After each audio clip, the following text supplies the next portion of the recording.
Assalamualaikum warahmatullahi wabarakatuh. Alhamdulillahirabbil alamin wassalatu wassalamu ala asyrafil anbiya'i wal mursalin sayyidina wa maulana Muhammadin wa ala alihi wa ashabihi ajma'in amma ba'd. Sekarang kita memasuki pembelajaran tentang keotentikan Al-Qur'an. Nah, sebelum kita membahas tentang keotentikan Al-Qur'an, di sini saya terlebih dahulu membacakan tujuan pembelajaran. Yang pertama yaitu peserta didik dapat menjelaskan bukti-bukti keotentikan Al-Qur'an. Yang kedua, peserta didik dapat membuktikan keotentikan Al-Quran yang ditinjau dari segi kemu'jizatan dan sejarahnya. Dan yang selanjutnya yaitu peserta didik dapat menunjukkan contoh kemu'jizatan Al-Quran atau mu'jizat dari Al-Quran. Nah, selanjutnya kita akan membahas tentang keotentikan Al-Quran. Keotentikan. Otentik itu artinya asli, murni. Maksudnya adalah kemurnian Al-Quran, yang mana Allah telah menjamin dan menjaga kemurnian Al-Quran. Nah, sesuai yang termaktub dalam firman Allah pada Al-Quran surah Al-Hijr ayat 9 yang berbunyi, Inna nahnu nazzalna dzikra wa inna lahu lahafizun. Yang artinya, sesungguhnya kamilah yang menurunkan Al-Quran dan pasti kami pula yang memeliharanya. Quran surah Al-Hijr ayat 9. Nah, jadi itu tadi adalah penjelasan dari keotentikan Al-Quran dan beserta dalil yang ada pada Quran surah Al-Hijr ayat 9 tadi, anak-anak sekalian. Nah, selanjutnya kita memasuki ke kemu'jizatan Al-Quran atau bukti-bukti keotentikan Al-Quran, yang mana di sini adanya tantangan Al-Quran yang dikemukakan secara bertahap. Nah, baiklah, kita langsung ke tahapan yang pertama, anak-anak sekalian. Tahapan pertama, Al-Quran menantang siapapun yang meragukan kebenaran Al-Quran untuk mendatangkan semisal secara keseluruhan. Nah, hal ini termaktub dalam Al-Quran surah Al-Isra ayat 88 yang berbunyi, A'udzubillahi minasyaitonirrajim.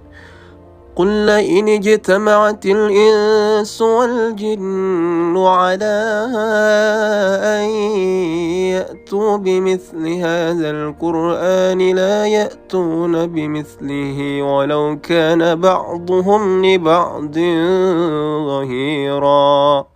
Shadaqallahul Azim, yang artinya, katakanlah, sesungguhnya jika manusia dan jin berkumpul untuk membuat yang serupa dengan Al-Quran ini, mereka tidak akan dapat membuat yang serupa dengannya, sekalipun mereka saling membantu satu sama lain. Quran surah Al-Isra ayat 88. Baiklah, selanjutnya kita memasuki ke tahapan yang kedua, yaitu Al-Quran menantang siapapun yang meragukan kebenaran Al-Quran untuk mendatangkan 10 surat, yang semisalnya pada Al-Quran surah Hud ayat 13 yang berbunyi, A'udzubillahi minasyaitonirrajim. Am yaquluna iftarahu qul fa'tu bi'ashri suwarin mithlihi muftariyatin wad'u man istata'tum min dunillahi in kuntum shadiqin.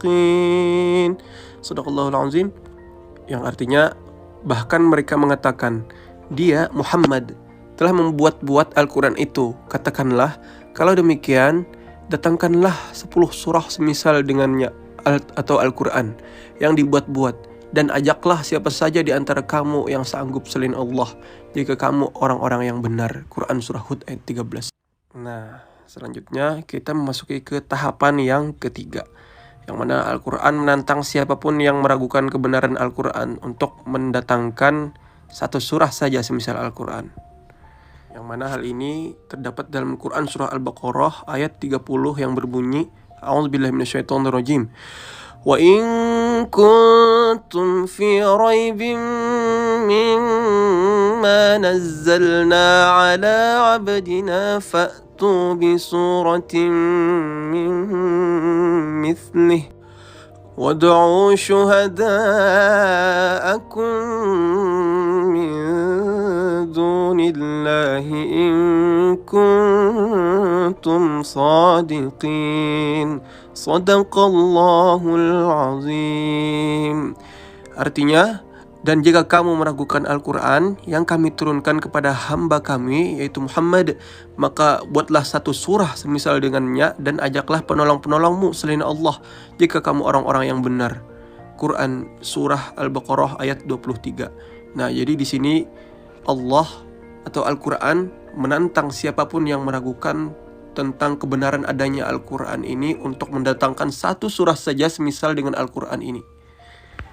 Nah, pada slide berikutnya kita di sini akan melihat contoh ayat yang dibuat oleh Musailamah Al-Kadzab. Nah, yang mana dia di sini menyatakan wal fil wa ma adraka mal fil lahu zulu muntawil. Yang mana artinya, dan gajah, tahukah kamu apa itu gajah? Ia memiliki perawakan yang panjang. Dalam hal ini Musailamah Al-Kadzab meniru ayat pada Al-Quran, yaitu Quran Surah Al-Fil yang berbunyi alam tara kaifa fa'ala rabbuka bi ashabil fil. Tetapi sastra bahasanya jauh berbeda, lebih sempurna Al-Quran. Selanjutnya itu bukti keotentikan Al-Quran. Yang mana sejarah Al-Quran demikian jelas dan terbuka sejak turunnya penulisan sampai menjadi mushaf Al-Quran seperti saat ini. Hal tersebut dikuatkan lagi dengan banyaknya orang yang menghafal Al-Quran. Hal tersebut membuktikan itu adalah keotentikan Al-Quran. Baiklah, selanjutnya kita memasuki ke kesimpulan. Yang pertama itu keotentikan Al-Quran. Hal ini terdapat pada Quran Surah Al-Hijr ayat 9, yang mana Allah menjamin kemurnian Al-Quran.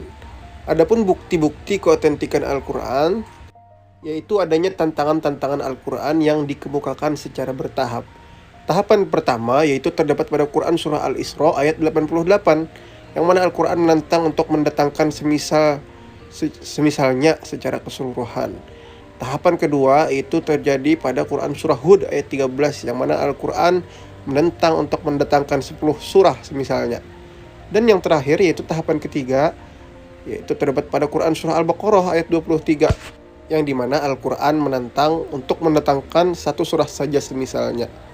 Nah, mungkin ini saja yang dapat saya sampaikan. Mohon maaf apabila ada kekurangan. Wabillahi taufiq wal hidayah wal ridha wal inayah. Wassalamualaikum warahmatullahi wabarakatuh.